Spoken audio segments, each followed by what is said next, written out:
Look, now, I don't know if you guys at home like football, but Newcastle United, they were home to Luton Town earlier this afternoon, but they were without lifelong United fan Linzi Smith because she has been banned from St James's Park until 2026. Her crime was stating biological facts that sex is binary. Now, Linzi, she's a lesbian. She believes trans women are men, and she expressed her so-called gender-critical beliefs on social media, which, unbelievably, prompted her own club, Newcastle, to go and grass to the Premier League about her apparent bigotry. And they, the Premier League, then launched a 4-month private investigation into every nook and cranny of her life.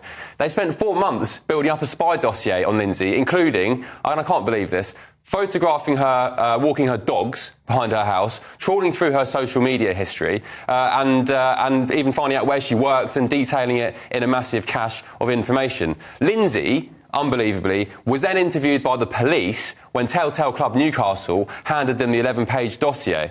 They said she had no case to answer. What a bunch of hypocrites Newcastle United are. Let's not forget they're owned by Mohammed bin Salman and the Saudi Arabian royal family, a nation home to some of the worst LGBT rights in the world, including the death penalty for being gay. And despite being cleared by cops, Linzi has been banned by Newcastle from the stadium for 3 seasons. It's an absolute outrage. Newcastle have scored a massive own goal with this on many fronts, and they now need to unban Linzi and apologise for their outrageous Orwellian behaviour. Darren Grimes, you are a Newcastle United fan, but I want you to now condemn your club for the ridiculous, obsessive and Orwellian behaviour that they've displayed here. I find it quite fascinating that your problem is with Newcastle United and not the Premier League, because it was actually a Premier League dossier. Yeah, Newcastle grass to the Premier League is from Newcastle. But the dossier, it said, is from the Premier League. Yes. Right? That is compiled by the Premier League. Encouraged by Newcastle United. Who banned her from their stadium? But all Premier League clubs Who banned her from the stadium? Newcastle United did. I accept that. And, my ban is coming soon. Condemn them then. Why would I not do that, given that I am liable to be Well, you've been talking a lot for the last 40 seconds. I think it's wrong to do this. I think it's an affront to speech, to debate, and I don't think it's conducive to a free and liberal society. So, yeah, I do condemn it. I'm a bit worried about being banned myself. I love going to St James's Park. It is, in my view, the most magical stadium in the country. But I think that they have got this massively wrong. But I think your ire with the North East is misplaced. No, with Newcastle United Football Club. You've got a big gripe with the North East. With Newcastle United Football Club. One of these southern pansies, Ben, who've got a big gripe with the North East. That's a bit racist, isn't it? And I actually think that the problem ought to be with the Premier League, not with Newcastle. I agree with what they did. Do I think that they should have followed her walking home or walking her dogs? No, that's a bit over the top. But actually, we have had a real problem in football stadiums.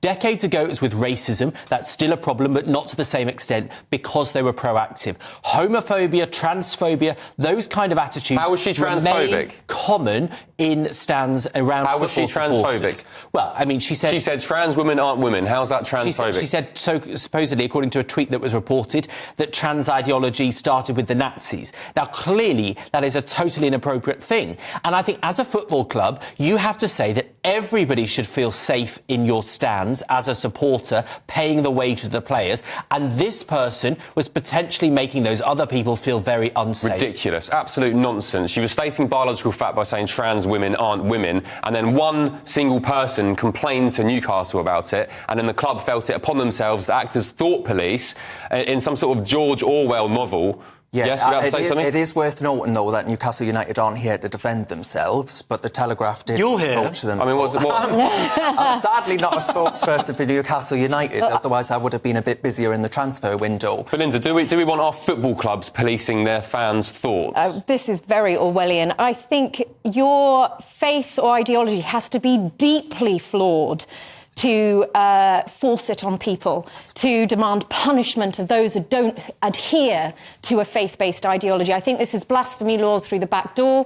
Women will suffer. Most women around the world don't believe that men who identify as women are actual women. In fact, they can be men that identify as women, dress how they like, call themselves what they like, but to force people to deny reality in front of their eyes is a very dangerous path. But Ben, I'm interested actually, that's not Ben Leo, Benjamin Butterworth, because actually on this, you are as one with the private investment fund of Saudi Arabia. Do you know, I think that's a totally redundant argument because, look, we know that a lot of the billionaires, multi-billionaires, or the foreign state in the case of Saudi Arabian money here, they are not having a decision in the day-to-day running of management at Newcastle Football Club. Well, they do. They're not saying who gets the ticket and who doesn't, right? They've pumped millions and millions into that club. Benjamin, if you went to Saudi Arabia today, you'd be at risk of the death penalty for being a gay man.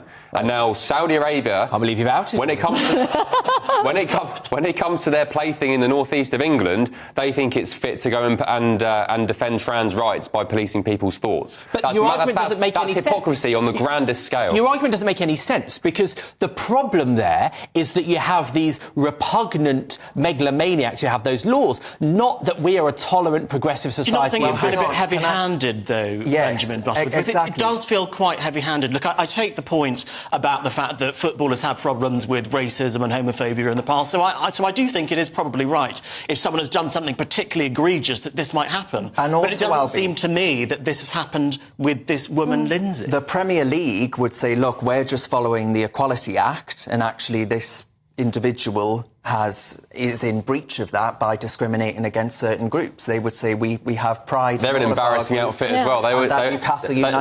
Newcastle United, of course, approached for comment by the Telegraph and didn't say anything. But I imagine they would say, look, we've got many outreach groups, pride groups, and all the rest of it. They would say they're being inclusive and want to ensure they're being. But what it means is women are becoming more and more frightened to just state that our biological reality needs certain protections. We're now being cancelled and punished for saying our truth and protecting our rights. Are you telling me it's not okay that some of the blokes that go to football matches have been tolerant, progressive, reasonable people and attitudes to women? Do you know what? They're not attacking my rights as a woman, and I live very near a football pub. Our street is often filled with very rowdy, drunk footballers. They have never been anything but polite. When teams lose... That has got nothing to do with us surrendering our protections to validate some men's feelings of being included. It's not right and it's not fair, and we should have the right to say that without being punished by football clubs or anyone.